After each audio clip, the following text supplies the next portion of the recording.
أما بعد فقد قال الله تعالى عز وجل في شان حبيبه ومحبوبه آمرا ومخبرا إن الله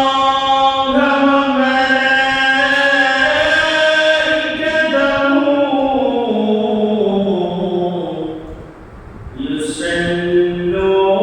يصلون على النبي يا أيها الذين آمنوا صلوا عليه وسلموا تسليما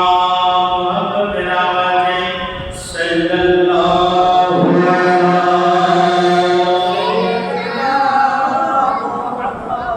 عليه وأصحابه وسلم صلى الله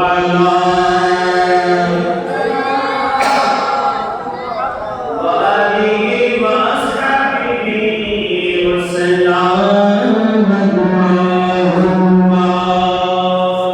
صل على سيدنا محمد وعلى آله سيدنا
وصدق رسوله النبي الحبيب الكريم ونحن على ذلك من الشاهدين والشاكرين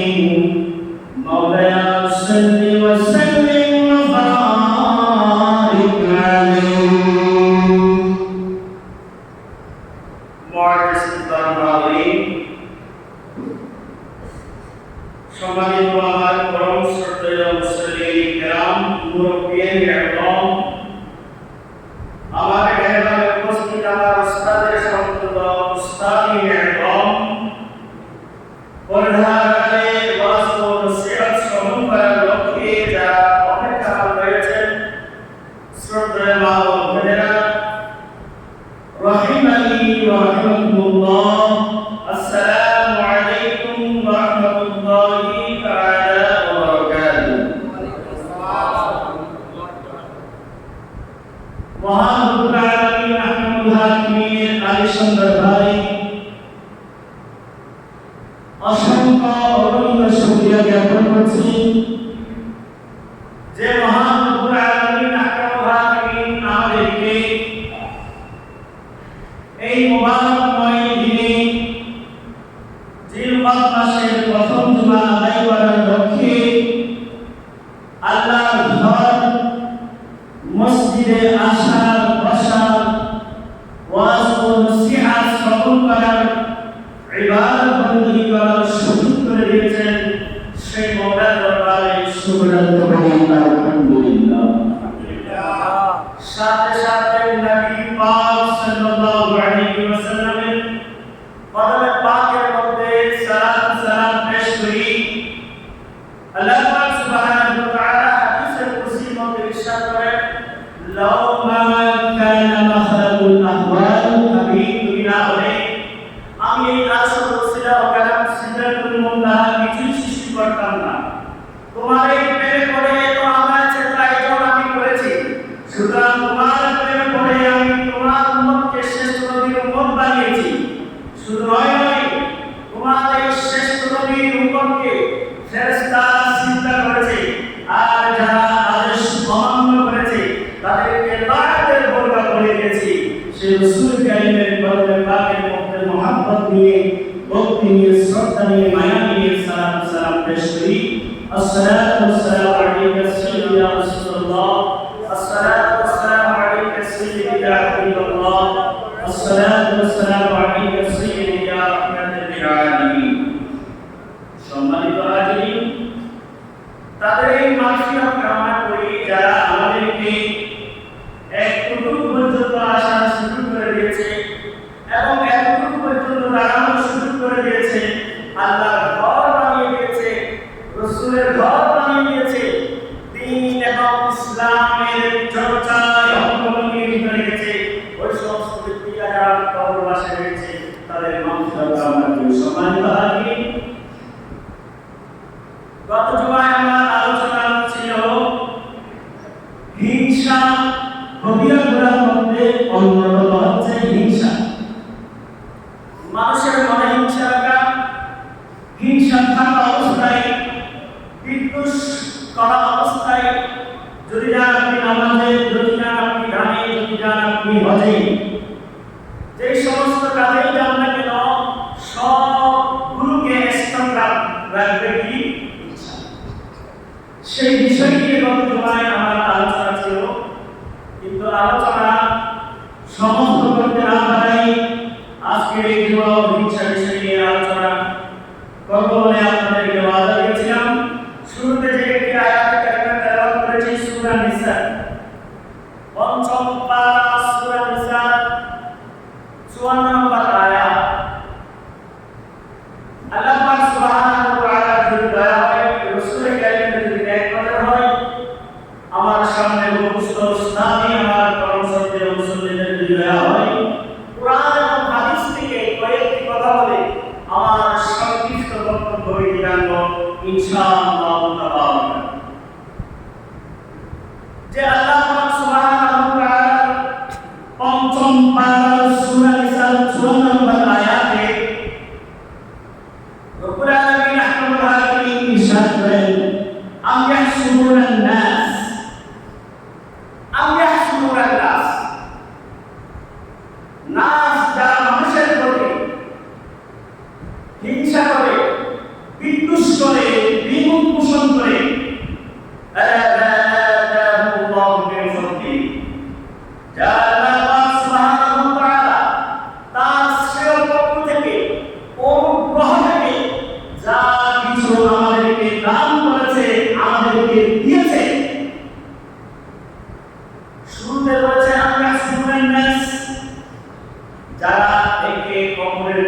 হিংসা রাখে, বিদ্বেষ রাখে, দ্বিমত পোষণ রাখে।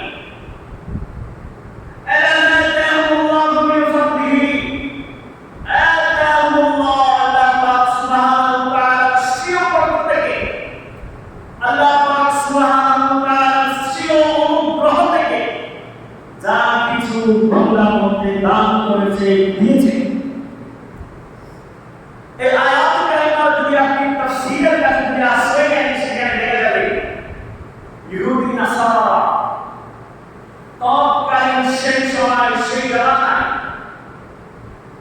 আল্লাহ সুবহানাহু ওয়া তাআলা তাদেরকে দ্বীন এবং ইসলামের চর্চায় ঘাটে নিয়ে গিয়েছিল, তাদেরকে সম্মানিত করেছে, তাদেরকে দম দ্বারা, অর্থ দ্বারা, সম্পদ দ্বারা, তাদেরকে সমগ্র নিয়ম দ্বারা উচ্চ বংশে করেছে। ওই সমস্ত নাসারা, ওই সমস্ত ইহুদিরা সেগুলা থেকে তাদের উপরে কি রাখতো? হিংসা রাখতো, বিদ্বেষ রাখতো। এই জন্য সুবহানাহু ওয়া তাআলা, আল্লাহ পাক সুবহানাহু ওয়া তাআলা পঞ্চম নম্বর সূরা নিসার 16 নম্বর আয়াতে বলেছে, আল-ইয়াহসুদুন নাস আলা মা আতাহুল্লাহু মিন ফাদলিহি, যারা একে অপরের প্রতি হিংসা রাখে, বিদ্বেষ রাখে, আলা মা আতাহুল্লাহু মিন ফাদলিহি, আল্লাহ পাক সুবহানাহু ওয়া তাআলা স্বীয় পক্ষ থেকে, স্বীয় অনুগ্রহ থেকে রব্বুল আলামিন দান করেছেন। সুবহানাল্লাহ। তাহলে এই আয়াত কারিমা একটা মাত্র আমরা শিক্ষা নিতে পারি, আল্লাহ পাক সুবহানাহু ওয়া তাআলা আমাদেরকে দান করেছে, আল্লাহ পাক সুবহানাহু ওয়া তাআলা আমাদেরকে নিয়ামত ভরপুর করে দিয়েছে। দম বলেন, সম্পদ বলেন, সম্মান বলেন, কিন্তু তা রেখে একে অপরের কখনো হিংসা করা যাবে না।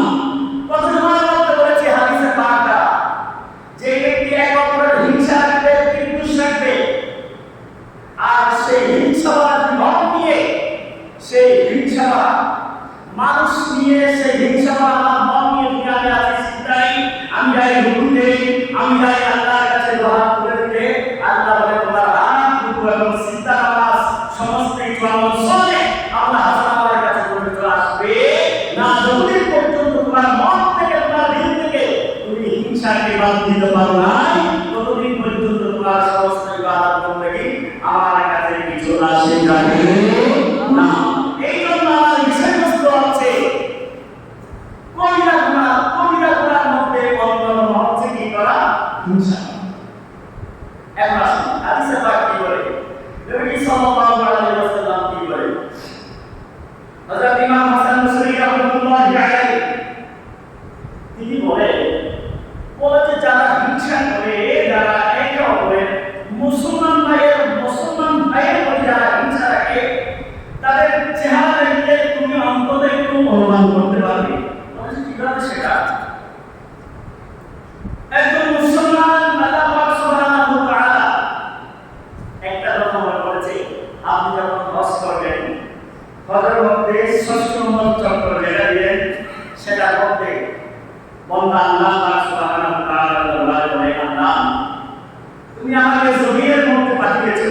প্রথমত আল্লাহ বলে, আল্লাহ বান্দারে আমি তোমাকে জমিনের মধ্যে পাঠিয়েছি, কিন্তু তোমার প্রতি আমার কিছু হক রয়েছে, তোমাকে দেওয়ার আমার কিছু হক রয়েছে, তোমাকে ছুট দেওয়ার আমি দিয়েছি, তোমাকে ঘা দেওয়ার জন্য আমি দিয়েছি, তোমাকে দিক বন্ধ থেকে শুরু করে সমস্ত কিছু আমি তোমার ভিতরে দিয়েছি।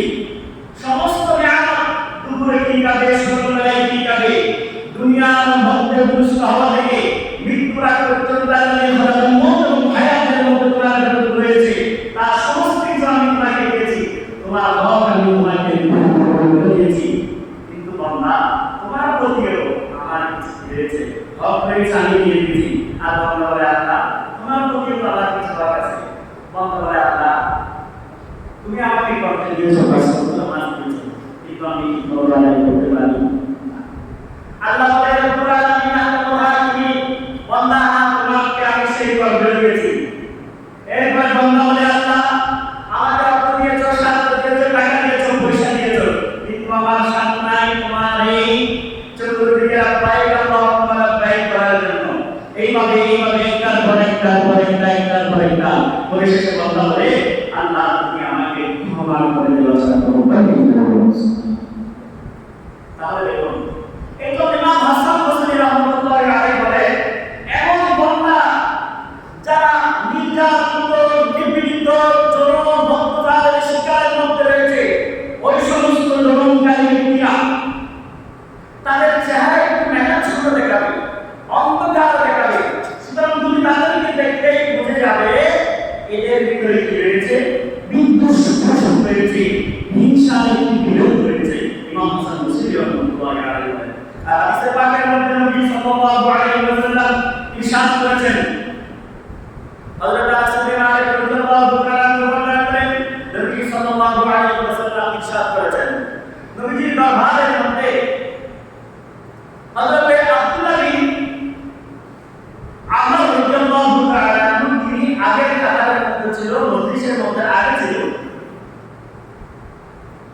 হযরত আনাস বিন মালিক রাদিয়াল্লাহু তাআলা তিনি বর্ণনা করেন, এই হাদিসে পাকের মধ্যে নবী সাল্লাল্লাহু আলাইহি ওয়াসাল্লাম ইরশাদ করেছেন, সমস্ত সাহাবীগণকে বলা জন্য আমার সাহাবা তোমরা শুনো, এই মুহূর্তে এখনই যে ব্যক্তি আমার দরবারে দরজা নিয়ে ঢুকবে সেই ব্যক্তিটাই হচ্ছে জান্নাতি। সুবহানাল্লাহ। এই হাদিসে পাকটি আবু দাউদ শরীফের মধ্যে 5039 নম্বর হাদিসে পাক। আনাস বিন মালিক রাদিয়াল্লাহু তাআলা বর্ণনা করেন, বলে যে একদা আমরা সবাই ছিলাম, নবীজি আমাদেরকে বলছে এই মুহূর্তে এখনই আমার দরবারের মধ্যে আমার হুজুর শরীফের মধ্যে যে ব্যক্তি ঢুকবে তিনি হচ্ছে জান্নাতি। সুবহানাল্লাহ। প্রথম কাতারের মধ্যে ছিল কে? হযরত আব্দুল্লাহ বিন আমর ইবনে আস রাদিয়াল্লাহু তাআলা। প্রথম দিন গেলেন, ওই ব্যক্তি ঢোকা মাত্রই তার চেহারার মধ্যে, তার দাড়ি মোবারকের মধ্যে ঝকঝকে পানি হচ্ছে। শুধুমাত্র ওযু করে মসজিদে আসছে, জিজ্ঞেস করে নাই, কিছু বলে নাই, তাকে দেখেছে মদিনাবাসী একজন আনসারী সাহাবী। প্রথম দিন আসলো, দ্বিতীয় দিন আসলো, সঙ্গে করে ফেলছে শিক্ষা দেওয়ার জন্য। হাদিসে পাক প্রথম দিন আসলো, নবী পাক সাল্লাল্লাহু আলাইহি ওয়াসাল্লাম জান্নাতি বলেছে, দ্বিতীয় দিন মজলিসের মধ্যে জান্নাতি বলেছে, তৃতীয় দিনও জান্নাতি বলেছে। হযরত আব্দুল্লাহ বিন আমর বিন আস রাদিয়াল্লাহু তাআলা তিনি সেটা দেখে ওই ব্যক্তির পিছু ছুটলেন, জিজ্ঞাসা করলেন, হে মদিনাবাসী আনসারী সাহাবী, আপনি কিভাবে জান্নাতি বলেন? আল্লাহ রাসূল সাল্লাল্লাহু আলাইহি ওয়াসাল্লাম আপনাকে জান্নাতি ঘোষণা করেছে। তার পিছু লাগলেন, বলে যে আমার খাবারের কিছু নাই, আমার থাকার জন্য তেমন কোনো ঘর নাই, আমাকে থাকার জন্য, খাওয়ার জন্য আমাকে ঘর দিতে হবে, স্থান দিতে হবে, আমি পিপাসায় তৃষ্ণ, আমাকে পানি দিতে হবে। পরে আসুন আপনি আমার ঘরের মধ্যে আসুন। এই অভিনয়টা করে তার ঘরের মধ্যে আশ্রয় নিয়েছে। এই ব্যক্তি কেন জান্নাতি হয়েছে, কোন আমলটি করে জান্নাতি হয়েছে সেগুলো দেখার জন্য রাত জাগে এমনি ঘুমের ভান করে কি ঘুমায় রয়েছে। ওই ব্যক্তি কি তাহাজ্জুদ করে, ওই ব্যক্তি কি নিয়মে আল্লাহকে রাখে সেগুলো দেখার জন্য সে ঘুমের ভান করে শুয়ে রয়েছে। তাহাজ্জুদের সময় হয়েছে, তিনি তাহাজ্জুদ করছে না, কিন্তু আজানের সময় হয়েছে, নামাজ পড়ে আসে, 5 ওয়াক্ত নামাজ পড়ে আসে। এইভাবে 1 ওয়াক্ত, 2 ওয়াক্ত, 3 ওয়াক্ত, 5 ওয়াক্ত নামাজ পড়েছে, তেমন কোনো তাহাজ্জুদ করছে না। এইভাবে একদিন গেল, 2 দিন গেল, 3 দিন গেল। হযরতে আব্দুল্লাহ বিন আমর ইবনে আস রাদিয়াল্লাহু তাআলা 3 দিন পর জিজ্ঞেস করলেন, আপনাকে নবী সাল্লাল্লাহু আলাইহি ওয়াসাল্লাম জান্নাতি একবার, দুইবার, তিনবার, পরপর 3 দিন আপনাকে জান্নাতি ঘোষণা করেছে, আপনি এমন কি আমল করেন, এমন কি আল্লাহকে রাখেন যেটার কারণে আপনাকে জান্নাতি ঘোষণা করেছে? সেই ব্যক্তি বলল, আমার তেমন কোনো আমল নাই, আমার তেমন কোনো নাই, কোনো জ্ঞান। আনসারী সাহাবী মদিনাবাসী বলে যে আমার কিন্তু একটাই আমল আছে, আমি যখন রাতে ঘুমাই, রাতে যখন আমি কাঁধের মধ্যে শুই, আমার এই অন্তরের দিকে আমি তাকাই, আমি আমাকে প্রশ্ন করি, আমি আমাকে বলি, আমি আমাকে আজ করি, আমি আমাকে জিজ্ঞেস করি, কারোর প্রতি আমি কোনো হিংসা রাখছি কি না, কোন ব্যক্তির প্রতি আমার কোনো বিদ্বেষ আছে কি না। এক মুসলমান ভাই কোনো মুসলমান ভাইয়ের প্রতি বিদ্বেষ হিংসা আছে কিনা সেগুলো আমি আমাকে নির্ণয় করে আমাকে জিজ্ঞাসা করে আমাকে মাফকারি করে আমি শুনি। এই কথা বলার পরে হযরত আব্দুল্লাহ বিন আমর ইবনে আস রাদিয়াল্লাহু তাআলা বলে যে আমার ভিতরে যে আমলটা রয়েছে এই আমল আমাদের ভিতরে কারো নাই।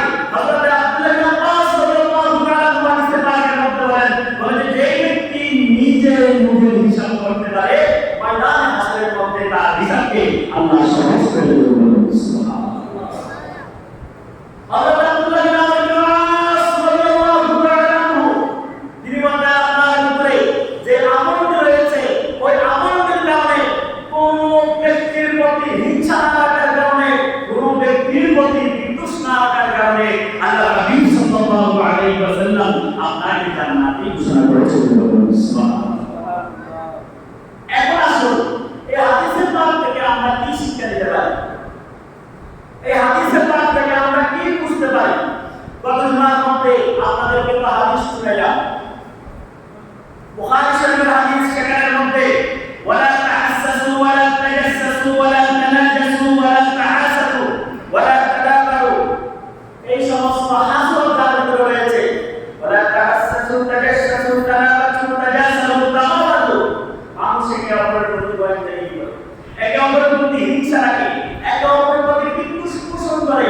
এই হিংসা থেকে চলে আসে আমাদের বিভেদ, হিংসা থেকে চলে আসে আমাদের বিদ্বেষ পোষণ করা, হিংসা থেকে চলে আসে আমার ভিতরে এক ভাই অপর ভাইয়ের প্রতি পাগল সৃষ্টি করে দেওয়া, হিংসা দিয়ে আসে একে অপরের গুণাগুণ পর্যন্ত।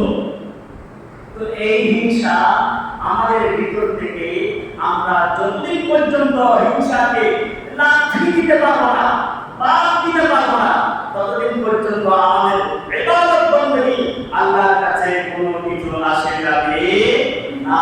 এই জন্য হযরত আবু হুরায়রা রাদিয়াল্লাহু তাআলা বর্ণনা করেছেন, বলে মানুষের তোমার এই হাদিসে পাঠ করেছি, মানুষের ভিতরে দুইটা জিনিস কখনো থাকতে পারে না, হয় থাকবে ঈমান, হয় থাকবে হিংসা।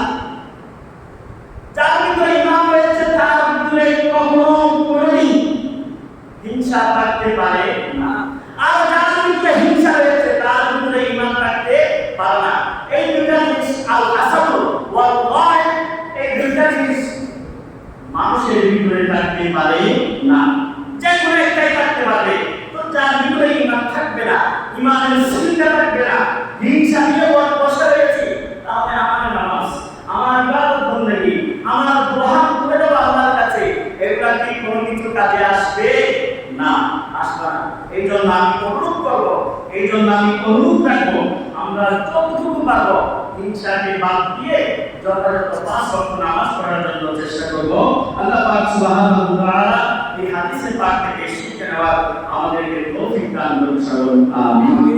এখন আসুন আরেকটি হাদিসের পাক করি। এই হাদিসের পাক হযরত আবু হুরায়রা রাদিয়াল্লাহু তাআলা বর্ণনা করেন, নবী সাল্লাল্লাহু আলাইহি ওয়াসাল্লাম ইরশাদ করেন, আল হাসাদু ইয়াকুলুল হাসানাতি কামা তাকুলুন নারুল হাতাব। বলে যে আল হাসাদু ইয়াকুলুল হাসানাতি কামা তাকুলুন নারুল হাতাব, যার ভিতরে হাসদ রয়েছে, যার ভিতরে হিংসা রয়েছে, তার অসংখ্য পাহাড় পরিমাণ আমল হিংসা কি করে দিয়েছে, নষ্ট করে দিয়েছে। এরপরে কামা তাকুলুন নারুল হাতাব বলেছে কিভাবে নষ্ট করে দিয়েছে, যেভাবে শুকনা লাকড়ি আগুন জ্বালিয়ে দেয় সেভাবে হিংসা আমলকে কি করে দিয়েছে, জ্বালিয়ে দিয়েছে। বুঝেন না বাবা, শুকনা যে গাছগুলো রয়েছে, শুকনা যে লাকড়িগুলো রয়েছে, যেগুলো আমরা আগুন দ্বারা জ্বালিয়ে দিই না, সেগুলাকে আমরা আগুন দ্বারা শুকনা কাঠকে, শুকনা লাকড়িকে জ্বালিয়ে দিই। ঠিক অনুরূপভাবে আমার পাহাড় পরিমাণ আমল আসনা আমরা সলে হিংসা দ্বারা আমলকে কি করে দিয়েছি, জ্বালিয়ে দিয়েছি। এরপরে নবী সাল্লাল্লাহু আলাইহি ওয়াসাল্লাম বলেন, ওয়াসসালামাতু তুতফি আল খাতিয়াতু কামা ইউতিউল বাউন নার। বলেন তোমাদের যদি শান্ত রয়েছে, তোমাদের যদি সমর্থ রয়েছে, এগুলা থাকা অবস্থায় তোমরা মানুষকে কি করো, দান করো। যা নাই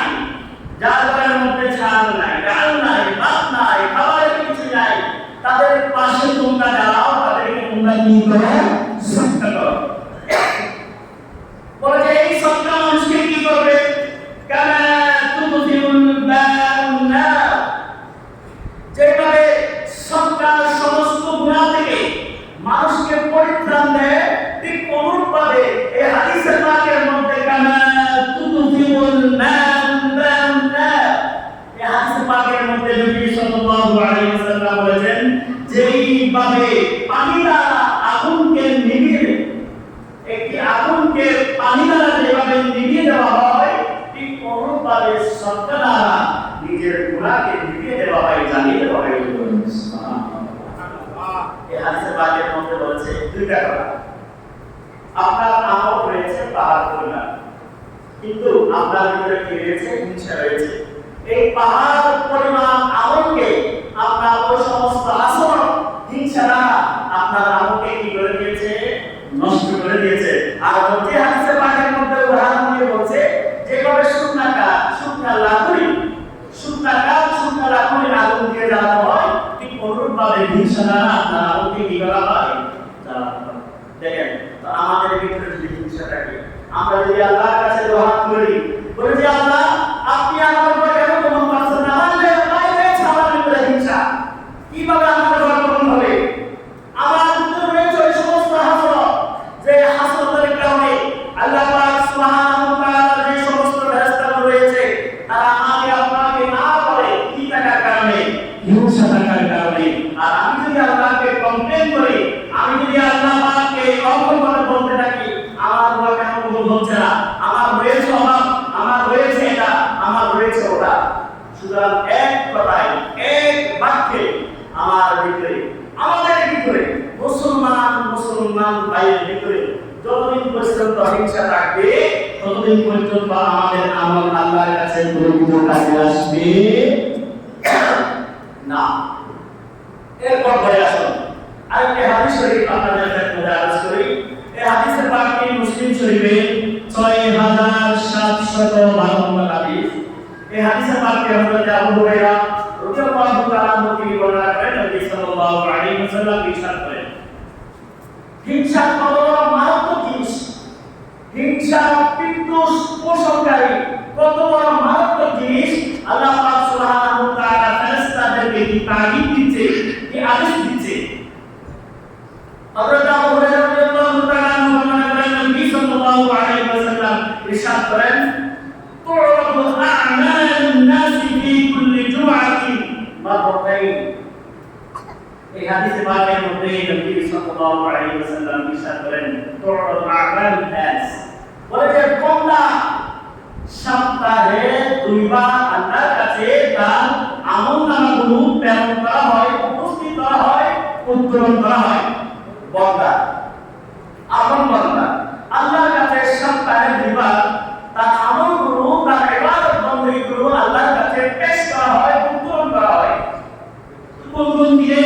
আল্লাহ হাবিব সাল্লাল্লাহু আলাইহি ওয়াসাল্লাম বলেন, ইয়াউমাল ইথনাইনি ওয়া ইয়াউমাল খামসিন, ইয়াউমাল ইসনাইনি ওয়া ইয়াউমাল খামিস, ইয়াউমাল ইসনাইনি সোমবার ওয়া ইয়াউমাল খামিস বৃহস্পতিবার। এই দুইটা দিনের মধ্যে আল্লাহ পাক সুবহানাহু ওয়া তাআলার দরবারে ফেরেশতাদের মধ্য দিয়ে বান্দার আমলনামাগুলো আল্লাহর কাছে কি করা হয়? পেশ করা হয়, প্রেরণ করা হয়, উত্তোলন করা হয়। এরপর বলে আল্লাহ হাবিব সাল্লাল্লাহু আলাইহি ওয়াসাল্লাম ইরশাদ করেন, ফায়ুগফার লাহু লিকুল্লি আবদিন মুমিন, বলে এখানের মধ্যে ঈমানদার যারা রয়েছে, আবদিন মুমিন, মুমিন বান্দা যারা রয়েছে, ফায়ুগফার লিকুল্লি আবদিন মুমিন, তাদেরকে আল্লাহ পাক সুবহানাহু ওয়া তাআলা ক্ষমা করে দেবেন। সুবহানাল্লাহ। তাহলে ওই সমস্ত ঈমানদার, ওই সমস্ত মুমিন যারা রয়েছে, আল্লাহ পাক সুবহানাহু ওয়া তাআলা তাদেরকে কি ক্ষমা করে দেন? ছোট ছোট যে সমস্ত গুনাহগুলো রয়েছে সেগুলো কি করে দেন? ক্ষমা করে দেন। এখানে একটা জিনিস আপনাকে মনে রাখতে হবে, কবিরা গুনাহের জন্য আপনাকে কি করতে হবে? তওবা করতে হবে। আপনি কবিরা গুনাহ করেছেন, কি কি কবিরা গুনাহ আপনি জানেন? এই কবিরা গুনাহগুলোর জন্য আপনাকে কি করতে হবে? আল্লাহর কাছে তওবা করতে হবে। যতক্ষণ পর্যন্ত তওবা করবেন না, ততক্ষণ পর্যন্ত আপনার কবিরা গুনাহকে আল্লাহ কি করবে না? ক্ষমা করবে না। এখন কথা হচ্ছে তওবাটা কি রকম? আমি কবিরা গুনাহ করেছি, তওবা এরকম না। আমি জানি ওই সমস্ত গুনাহ করেছি, এই সমস্ত গুনাহটা কবিরা গুনাহ। আল্লাহ এটা কবিরা গুনাহ হয়েছে। সামনের যে হায়াত আপনি আমাকে দিয়েছেন, ভবিষ্যতে আমি এই গুনাহ আর করব না। এটাই হচ্ছে তওবা।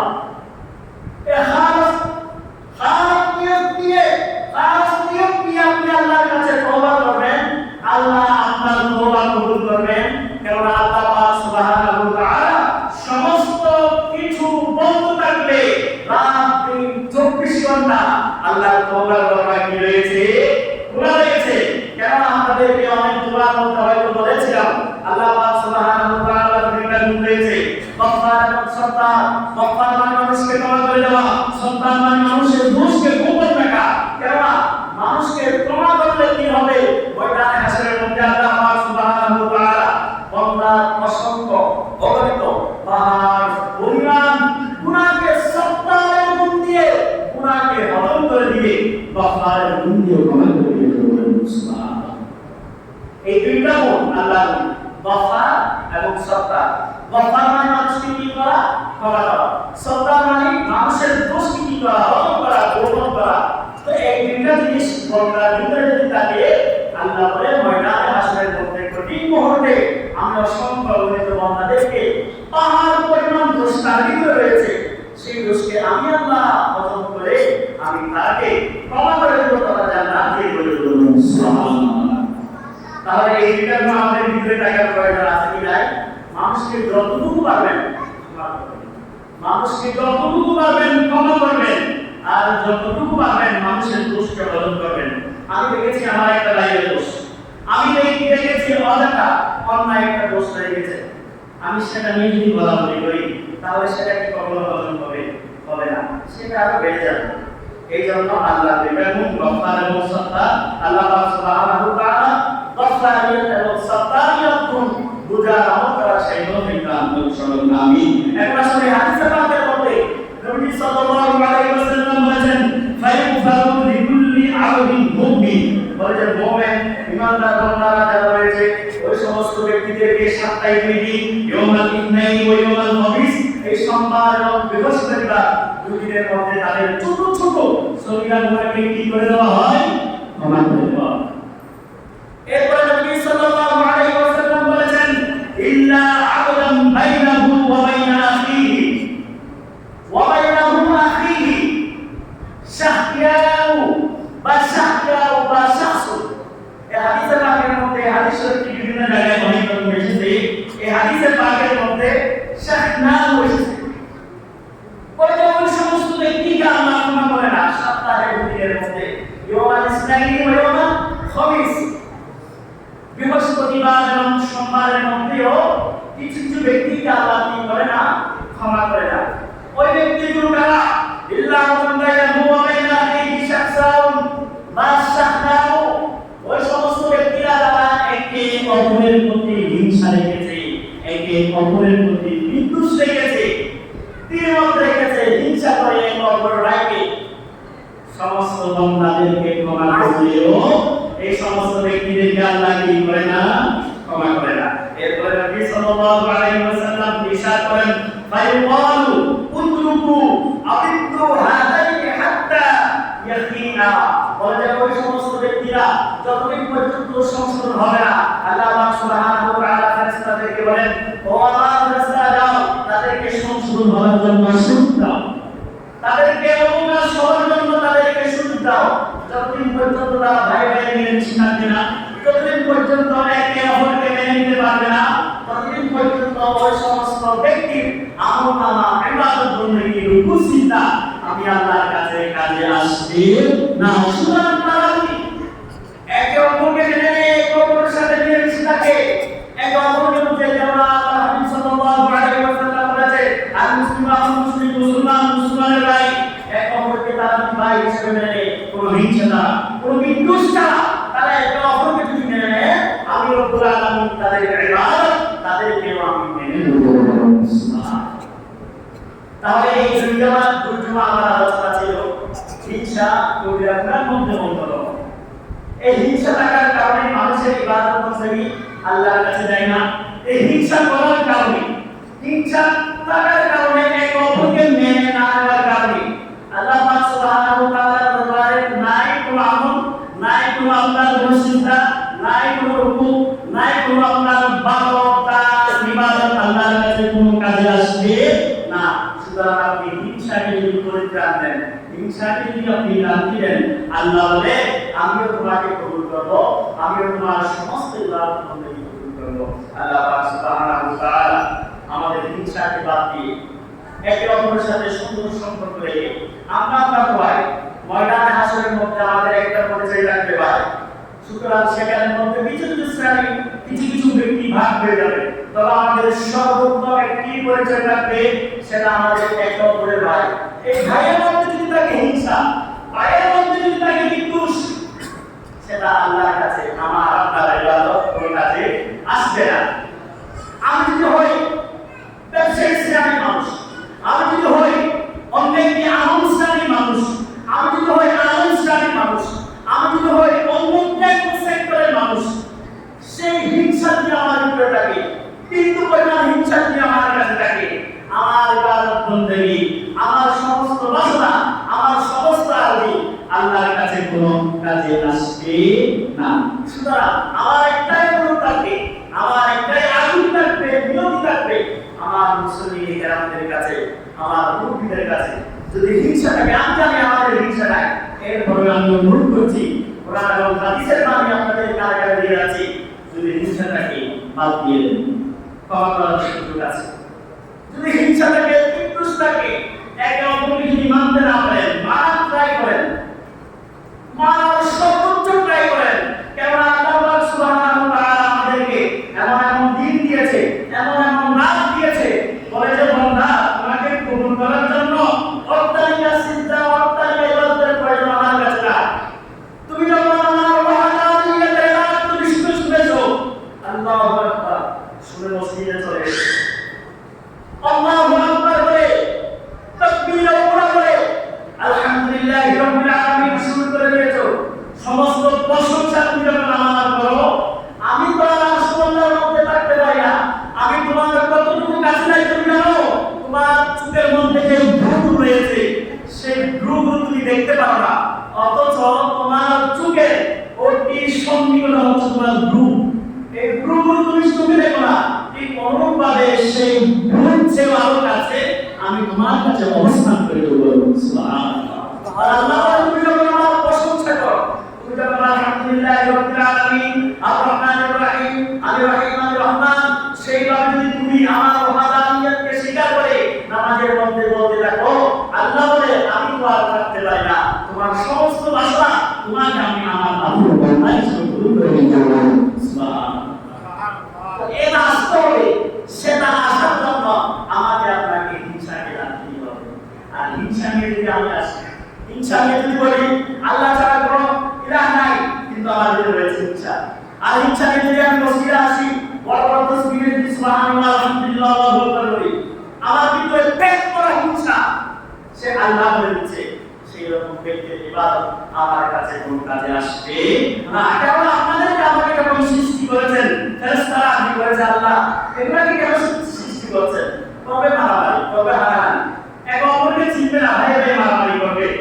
আল্লাহ বলবে ও আমার ফেরেশতারা দেখে আসো না, তারা দুনিয়া জমিনের মধ্যে কি করছে, বলে যে এখন হচ্ছে ফজর, তারা ঘুমকে হারাম করে দিয়ে চলে এসেছে মসজিদে, বলে যে নয় নয় নয় নয়, ফজরের আগে তারা উঠে চেহারি গিয়েছে, ঠিক অনুরূপভাবে চেহারি গিয়ে ইফতারের সময় নিজের সামনে নিয়ে আপনাকে ভয় করে টাইমের জন্য তারা অপেক্ষা করছে, কিন্তু মুখে দিচ্ছে না। ও আমার ফেরেশতারা তোমরা সাক্ষী থাকো, এই সমস্ত ব্যক্তিদেরকে ময়দানে হাসরের মধ্যে আমি আল্লাহ লা ইলাহা ইল্লাল্লাহ তাদেরকে পরিত্রাণ দিয়ে সমস্ত গুনাহকে ক্ষমা করে দিয়ে জান্নাত দিয়ে দেব। সুবহানাল্লাহ। আমাদের ক্ষমা করার মালিক কে? আল্লাহ। আমাদের রিজিকের মালিক কে? আল্লাহ। আমাদের হিংসা সমস্ত কিছু যদি বাদ দিয়ে সুন্দরভাবে যদি আল্লাহর কাছে আসতে পারি, রিজিক বেড়ে যাবে, আমাদের পথ চলা সুন্দর হবে, সুন্দর সমাজ হবে, সুন্দর ফ্যামিলি হবে, একে অপরের ভাইয়ের সাথে সুন্দর সম্পর্ক হবে, আর এই সুন্দর সম্পর্ক দ্বারা সুন্দর সমাজ হবে, ভাই ভাইয়ের সুন্দর সমাজ, সুন্দর অবস্থায় জিয়ারত হবে যদি হিংসা চলে যায়। এই জন্য আমার বিষয়বস্তু দ্বারা দুই দিনের আলোচনা, দুই জুমার আলোচনার মধ্যে একটাই শিক্ষা দিতে পারেন, হিংসা যতদিন পর্যন্ত আমাদের ভিতরে থাকে, হিংসা যতদিন পর্যন্ত আমাদের মনে থাকে, আমাদের ইবাদত বন্দেগী আল্লাহর কাছে কোনো কাজে আসবে না। হিংসা থাকলে আমি যে বলেছিলাম হাদিসে পাকের মধ্যে দুইটা জিনিস, একটা মোমেন্ট ইমানদারের কাছে কখনো থাকবে না। যদি আপনার ভিতরে হিংসা থাকে, ঈমান চলে যাবে। যদি আপনার ভিতরে ঈমান থাকে, ঈমানের প্রতি যদি আপনি অটল থাকেন, হিংসা কখনো আপনার আশেপাশে আসতে পারবে না। সুতরাং এটাই বুঝলেন আল্লাহ সুবহানাহু ওয়া তাআলা